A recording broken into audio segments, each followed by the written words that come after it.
Hello, and welcome to the next step of the Hiveswap series, I guess.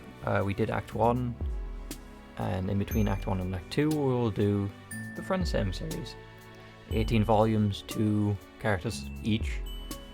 2 in quote marks, some of them. Yeah. It's just a sort of to bridge the gap, and then we'll get Act 2 out of the way, and then we'll get Pesta Quest out of the way, and then we'll get to a different series after that, because I figured why not, it's an easy series to cover. Anyway, as we'll go, first volume, volume 1 of Bloodthirst and Bratwurst.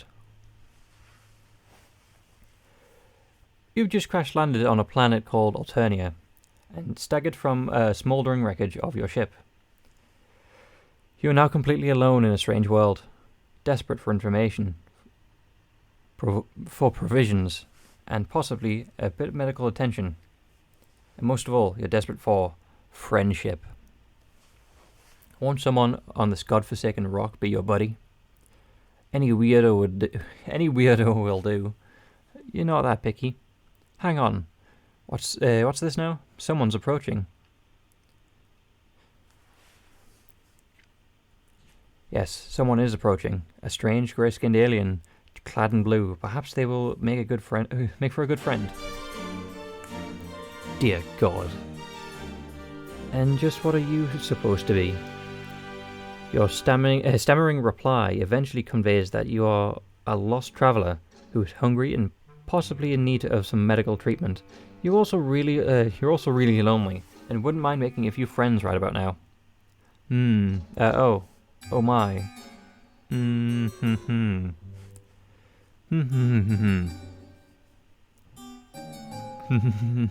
Haha. Oh, how funny it is. Oh, how funny this is.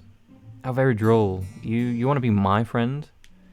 It's too much. This thing at my doorstep, wishing to know me in any capacity. The hilarity somehow escapes my ability to capture with my maniacal laughter. How rare. You apologize for your presumptuous request. You hang your head, turn around, and begin to walk out. And, how do I go back again? Who invited you to leave? You stop in your tracks and... Oh, hold on, how do I... That's to save history, never mind. Anyway. You apologize for... Yeah, and turn to head away. You began to walk... again. I didn't read the next line, which would be, and just what the hell do you think you're doing? Who invited you to leave? You stop in your tracks obediently and turn around to face her again. Your possibly broken ribs are throbbing in pain, but this does not strike you as at the right moment to exhibit weakness. It dawns on me that we may have gotten off to the wrong squander pod. Where are my manners? Ghastly behaviour on my part. After all, it isn't your fault. You seem to be some sort of hideous freak, is it? And such a tragic creature could not be held responsible for such devastating shortfalls of social competence. I would weep for you, really. Except the crying out of the out of three eyes gets a bit messy. So instead, I think I'll be saving my tears for someone less offensively worthless. You aren't sure if she's inviting you inside, or if she's just got you to stay a little longer so she could insult you some more. You try and remain stoic, while your confrontational new friend decides what to do with you. Fortunately, you sniffle slightly. Oh my, oh dear, you're sad? So so amusing to me, mildly endearing even. Perhaps I'll decide later if it's endearing. Once I have more information, it's entirely possible I will retroactively decide it's disgusting. But for now, try to put yourself at ease. You completely pitiful fool. No more. God damn it! Do you understand? Hold up, what?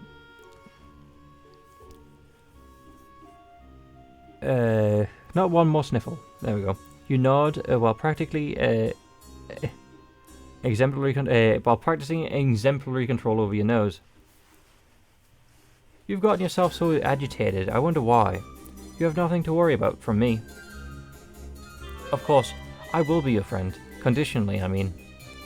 There is a chance that the designation will be formalized if you behave in a way that I approve of, starting now. Let's call it a friendship in progress, agreed? Your heart swells. This is what you've been waiting for, a new friend. Oh gosh. All you have to do is try not to mess anything up at all, possibly for many hours. Come into my hive, this way, after me. You look like you could use nourishment. I don't know what it is that whatever you are eats, generally, but it doesn't matter. You will eat whatever it is that I have on hand. If I tell you to, how does that sound? How does it sound? Ooh, first option, time to save. Sounds fine, I guess. Get out of my face and never come back. Rejection. Instant loss. Oh, it sounds like I'll do whatever you say, I guess. Obviously it sounds good. You'll definitely enjoy it. You'll enjoy everything I provide you with and tell you to do. I can't imagine any sort of negativity or disagreement coming from one of my friends. I will assume that we share this philosophy when it comes to friendship. You say, "Oh yes, absolutely," and you nod as enthusiastically as you can without aggravating your broken ribs. You consider giving her a thumbs up as well until you realize one of your arms is possibly broken too.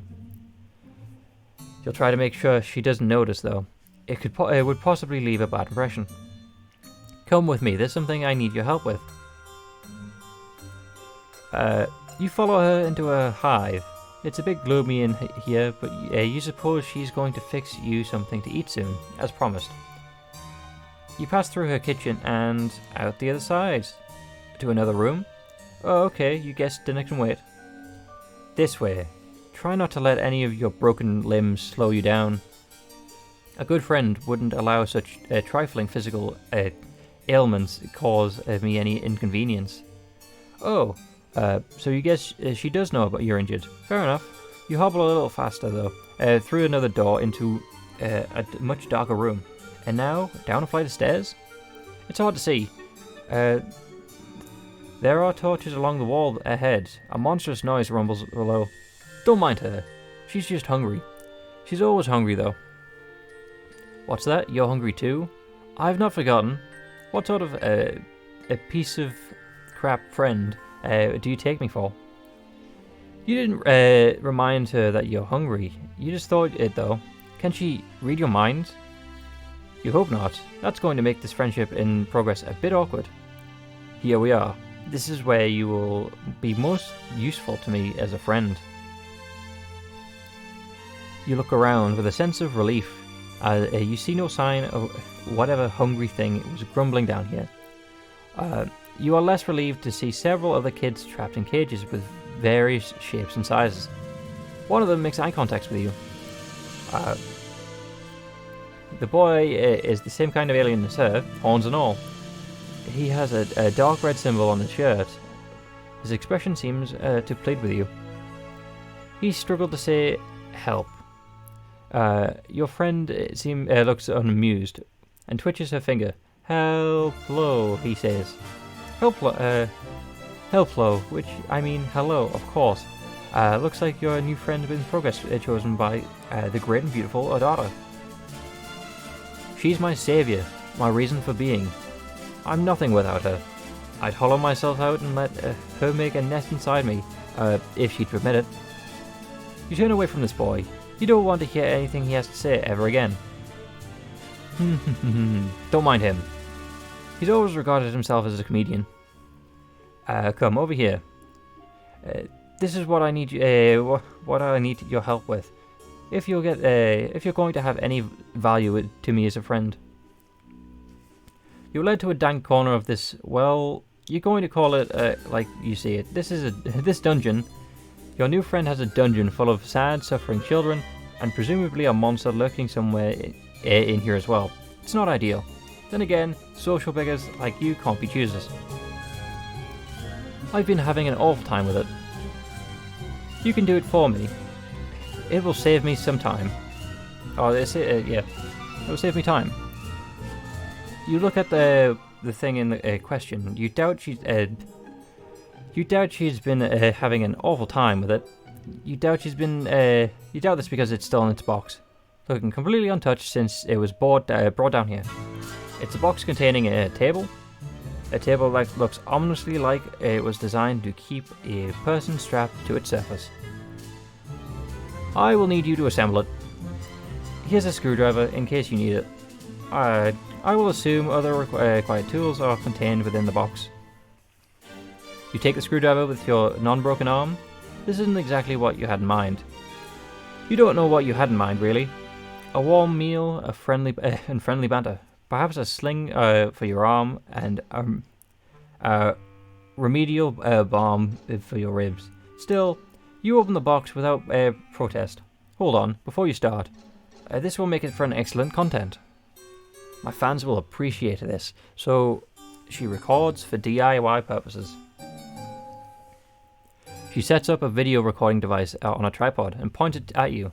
A video feed comes to life on several monitors just behind you. You see it in the corner of the screen, an unflattering angle of your torso hunched over the furniture box. Other rectangles contain shots of other kids in cages around the room. You suppose cameras are pointing at them too. You had no idea this friendship came with the perks of instant stardom. Now you may begin. She's suddenly sitting in a comfortable-looking chair facing you, holding a chalice, swishing around some viscous liquid it contains. You have all the parts spread out on the floor, organized according to their labels in their instructions. You try to remember the last time you assembled something like this. You don't recall enjoying it. To be perfectly honest, this doesn't look like it will be all that fun. She frowns conspicuously. Oh, how sad for you. I'm sorry, is this activity not to your liking? You reassure her vigorously that no, it actually looks amazing. You love stuff like this. It's what you were born for, you'd say, as you swoosh the screwdriver around, demonstrating your plainly evident skill with the tool. Forget the thing you just thought. Completely arbitrary and wrong thoughts pop into your head all the time. It meant nothing, you swear. Yes, I hear that a lot. Continue. You open the little bag full of screws. Jesus, there are like 50 screws to this thing. Where could most of these screws possibly go to? Judging from the picture, the table really doesn't seem all that complicated. You look at the screwdriver, then study the screws. Every single one requires an Allen wrench. Does this even come with an Allen wrench? The instructions seem to suggest it does. You look around, but don't see one.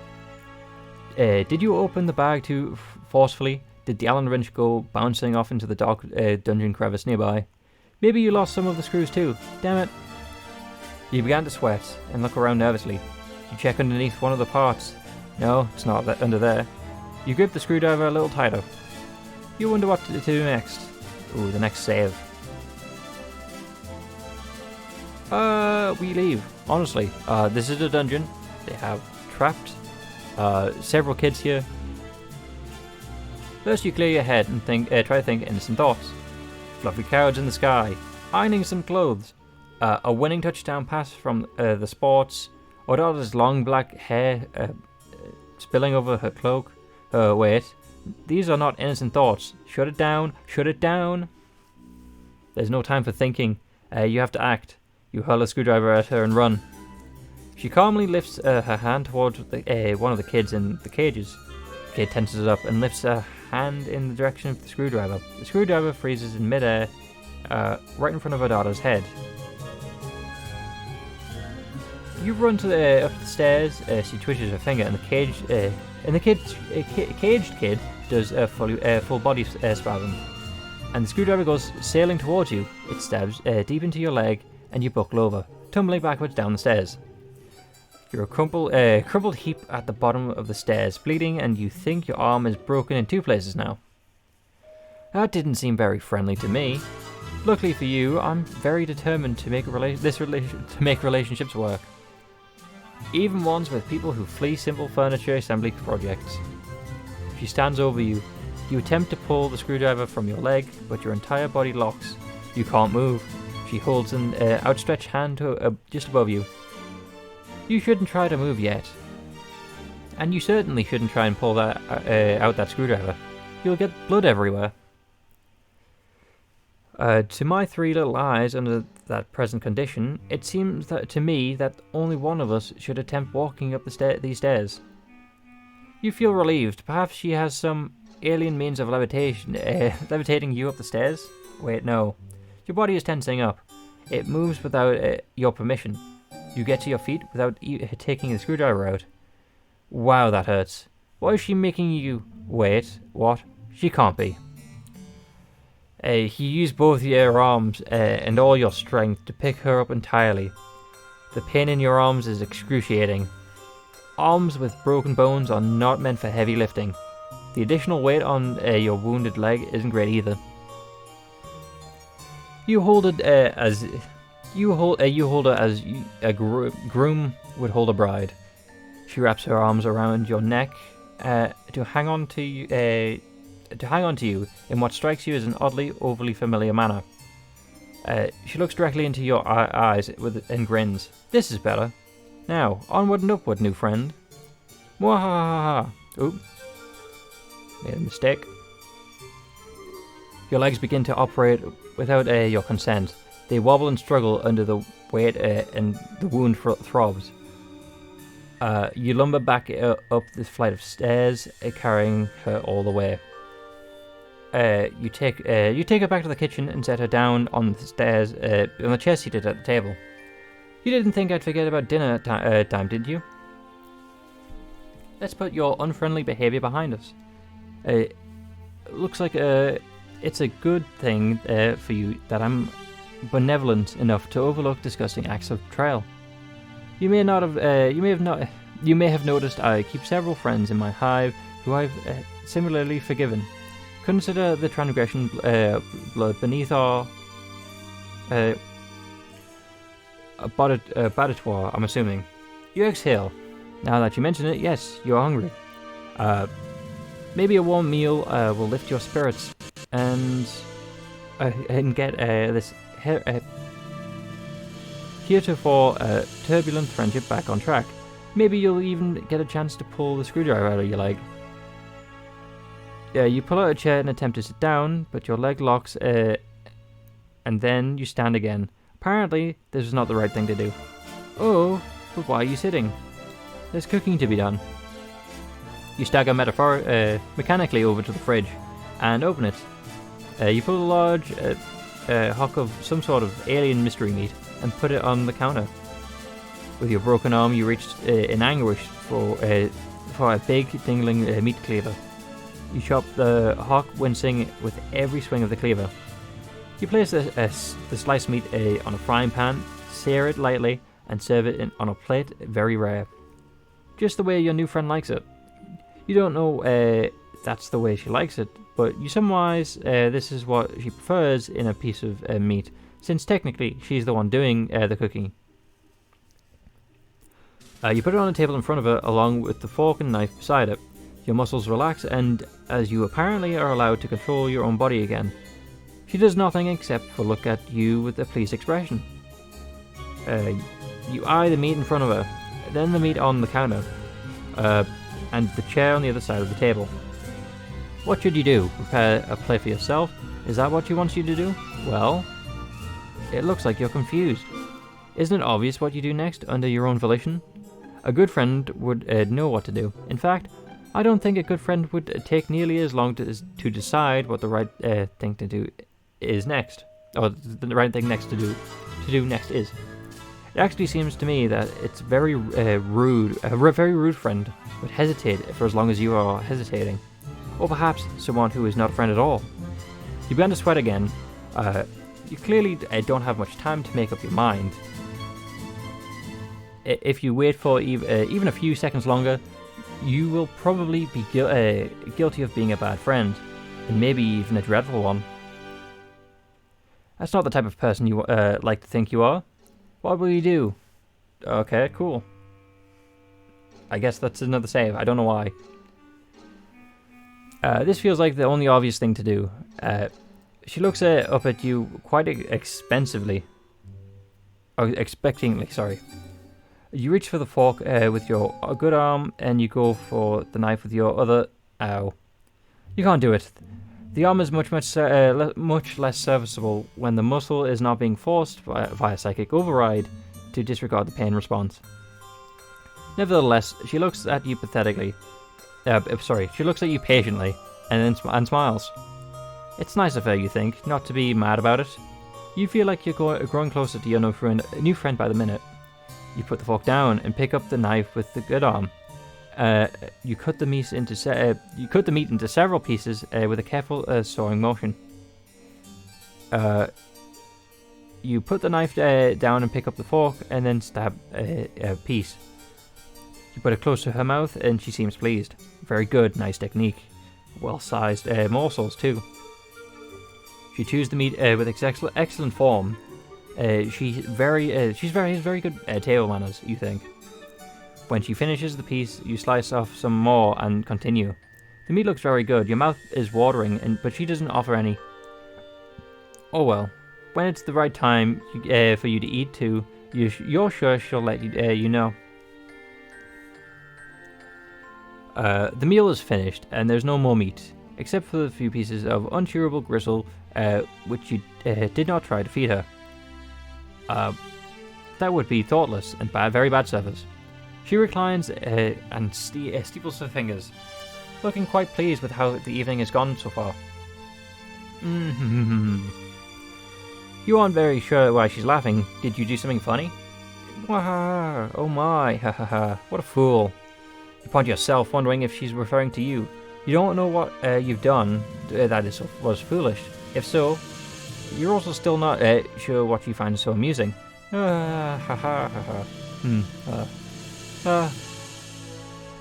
She pauses her laughter for a minute or two, then slowly begins to frown. A faint blue tear rolls down her cheek from her bottom eye.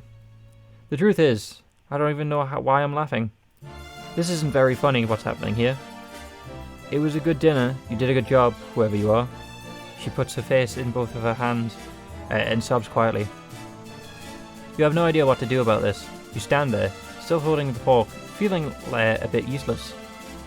There is a lot of pressure, you know, being so respected and admired for your high status in this world. I didn't ask for this, to be superior to so many. Much is expected of you. Much is presumed about what your personality will be before you can even develop one. You work hard and build a brand based only on what people think what you think people assume you should be like. Sometimes I wonder, am I even that good at being sinister? Could I be more sinister, even if I tried harder? Maybe this is not my true calling after all. You've been to offer words of sympathy.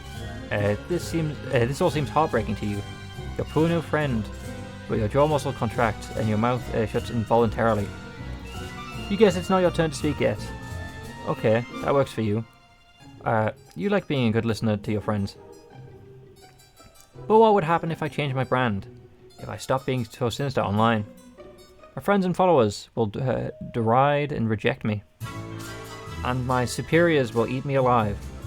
If I show weakness, if I scale back my bloodthirsty content, will I incur the scorn of a wise-ass clown with 100 million subscribers?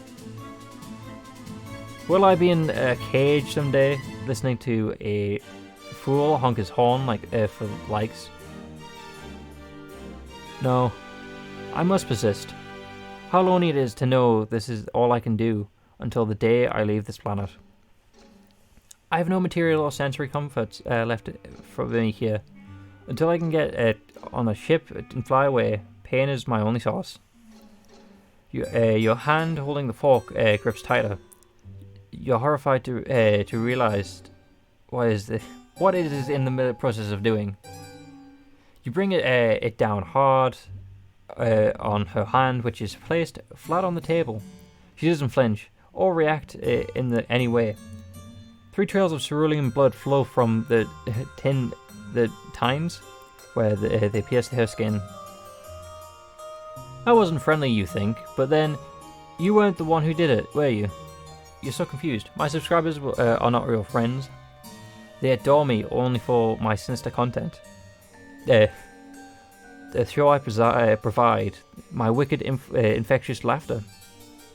I get jealous of them sometimes, because they get to watch my content. It must be thrilling, I think, but maybe.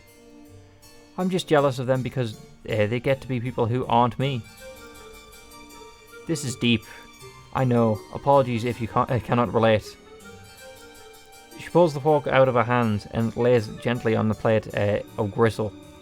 You didn't of the gristle you didn't feed her. The people downstairs in their cages aren't my friends either. They act like they're my friends though, and sometimes I even believe it. But they don't really want to be friends with me. Nobody does. The only person who has ever really wanted to be my friend, whoever tried to be, is you. You clear your throat and point at yourself instantly. That's it, I've decided. You have passed the test. You will become my friend officially. As such, I think a reward is in order. You're overjoyed. Your heart starts racing. You can't believe it. A new real friend. But you don't have much time to enjoy this achievement. Your body is doing something again. You bend down in a strained motion and pick up the plate and fork. You position the plate over your wide open mouth and scrape in the remaining gristle and began chewing. It's virtually inedible. Your mouth humors the act of chewing for 2 seconds, and then you swallow all of it whole. One painful gulp. Tastes like friendship. Hooray! We've made friends. As she weeps. But that means we made the right choice instead of whichever choice this is. Just do your best to assemble the table. It's what friends are for. You decided it would be best not to complain about the missing Allen wrench. Your friend would probably consider it bad form. You'll just make it do and twist all the screws by hand, as best you can. Your broken arm isn't making this any easier. You favour the other one, and prop pieces into place precariously, leaning against each other, while you nudge them into position with your leg so the screw hole aligns. This is really frustrating work. You're not going to lie. As you're twisting in the first screw, the grooves slip, and the screws get stuck. But you've already turned it too tight. Sorry. Now it's hard to get it out. You twist and reverse harder. But your finger slip, and the table pieces starts to slide. They're going to fall. You react to catch them, but it's too late. The heavier pieces tip over and slams into the broken ribs on its way to the floor. It hits the floor with a bang. The stuck screw pops out and goes bouncing 10 or 15 feet away. Settling deep underneath a piece of dungeon furniture. God, you're probably going to need to get that. You hear a loud chuckle. Good.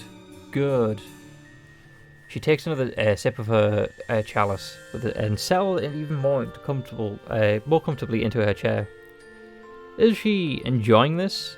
You think she's enjoying watching you struggle to put this stupid thing together. Maybe a little too much.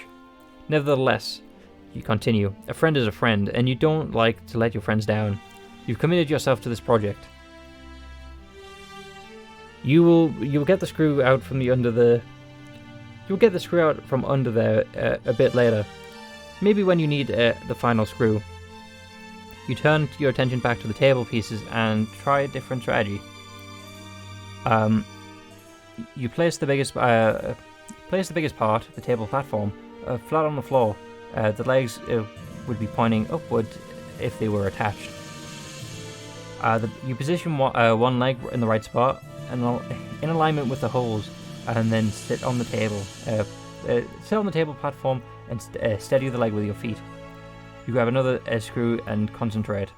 She sounds so pleased. It's strange, you admit, for watching this sort of activity to make someone so happy. But you also have to admit to taking a certain pride in it. It's wonderful, actually, to feel useful, wanted, important even, if only somewhat menially. To a great new friend who has discovered a way for your talents to improve her life. Out the corner of your eye, you notice one of the cage kids reaching out his hand. He's concentrating. Then you notice the screw you lost slowly slide out from underneath its hiding place. Nice, everybody's working as a team down here. Ardata does not look at the kid, but sneers a bit. She reaches towards him and appears to have trouble breathing. After a moment, you notice the screw slowly slides back under the thing. She releases him from his breathing problems, resumes her pleasant expression, and takes another sip of from the chalice. You guess that was against the rules. You decide to make a note of it. Your friend runs a tight ship down here. You respect that. About an hour later, you have all 4 legs on the table, plus some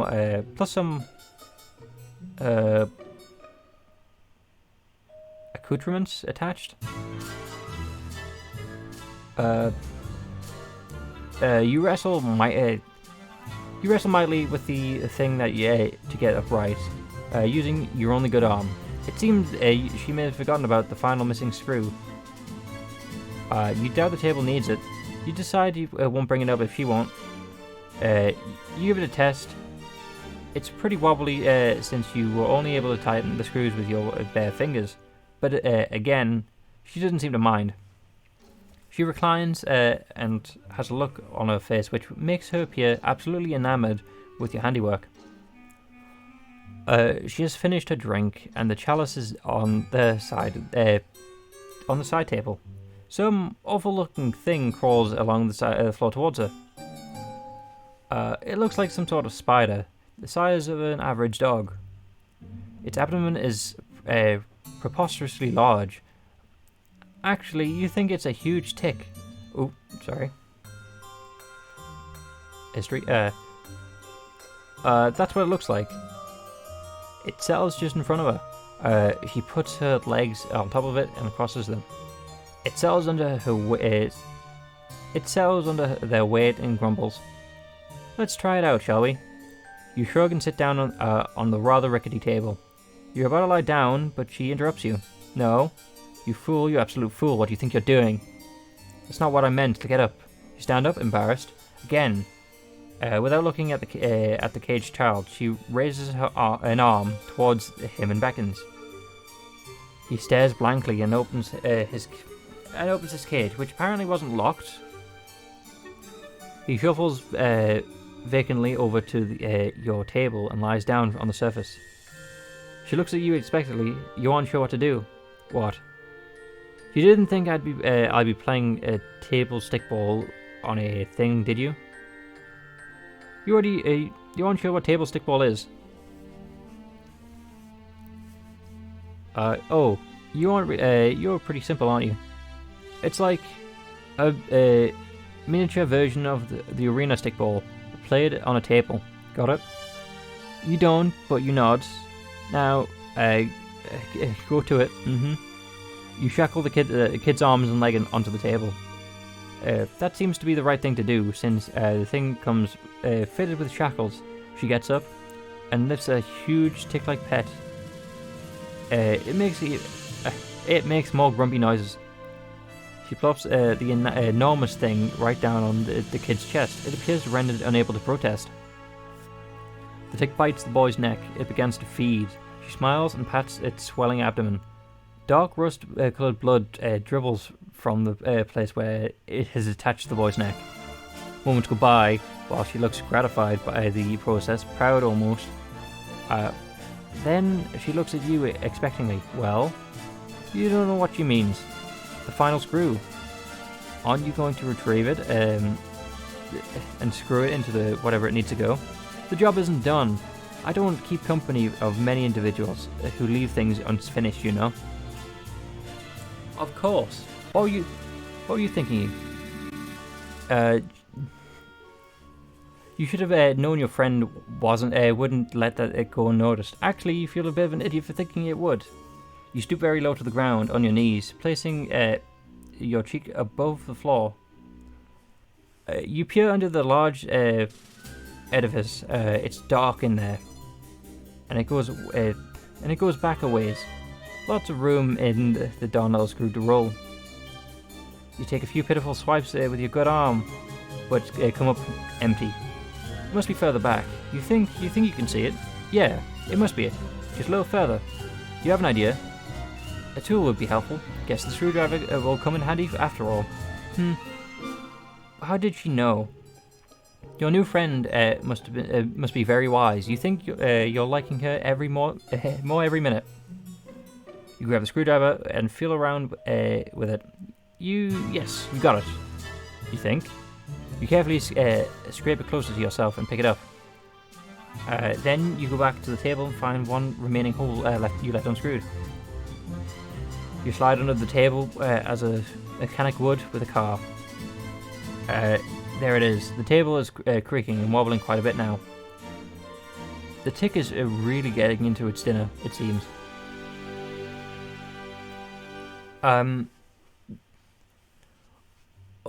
All those loose screws in the table have added up to a lot of given leeway in the overall stability of the furnishing. Maybe the final screw will help. Ardata has returned to the setup with the monitors. She's adjusting some settings on the feed, controlling the zoom on the camera, and typing some remarks into the chat window. This is very good material today. It's not often I can provide content of this caliber to my subscribers. Go on, complete your project. This will be very good. You still think it's weird that she likes watching you put furniture together so much.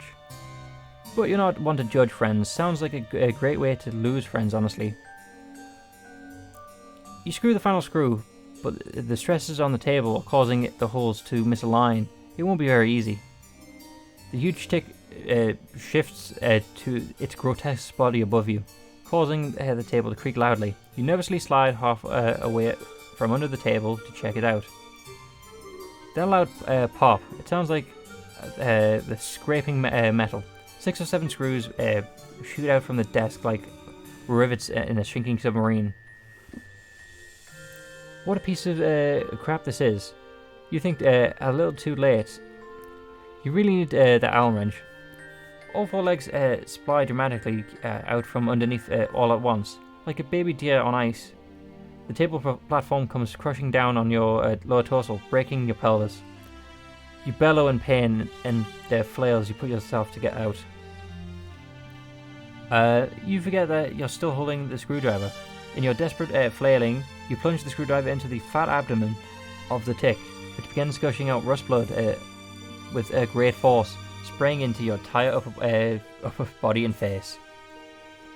The beast starts thrashing wildly and screaming.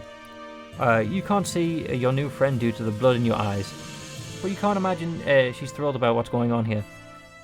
Your annihilated pelvis is perfect agony, and you have to go and get your miserable torso out from under the very bad table. You have an idea. With your broken arm, you start slapping the big behind of the screaming tick, yelling "Yeehaw!" You clutch the screwdriver handle with your other hand. Sorry, I needed to check. With your other hand hard. Sorry. The blood-gushing monster starts kicking and rearing. The blasts then blast off across the dungeon floor like a pig at a rodeo. You hold on for dear life, still blind, but your plan works. You've been pulled out from under the tomb which you've spent the last hour constructing for yourself. Your pelvis is ruined, but at least you're free now. and riding like the wind. As you and the blood-spewing tick go tearing across the room, crashing into stuff, you hear a boy crying. You guess Ardata became distracted enough by your foolish display to cease her paralyzation method on him. Or maybe distracted is the wrong word. Maybe she's disappointed with your foolishness. Oh god. You might be blowing it right now. The tick swerves suddenly up the stairs, running into the and starts running up the stairs. Ow, ow, ow. Your brittle pelvis feeling every step on the way up. It careens through the rest of the hive, crashes through the front door, and then it comes into a sudden halt. You're catapulted violently over the backside and sail 50 yards through the air. You land on your behind and wipe the blood off your eyes. Okay, this was embarrassing, but everyone makes mistakes, right? You can still salvage this friendship. You know you can. You turn back to your hive. You turn back to look at her hive. Ardata is standing in the doorway, looking with a furious look on her face. She's flipping you off. You will not be my friend. More rejection. Hooray! Well, with that, we've went through every option with Ardata. So, we'll pick the other option on the next one. Hope to see you then. Goodbye.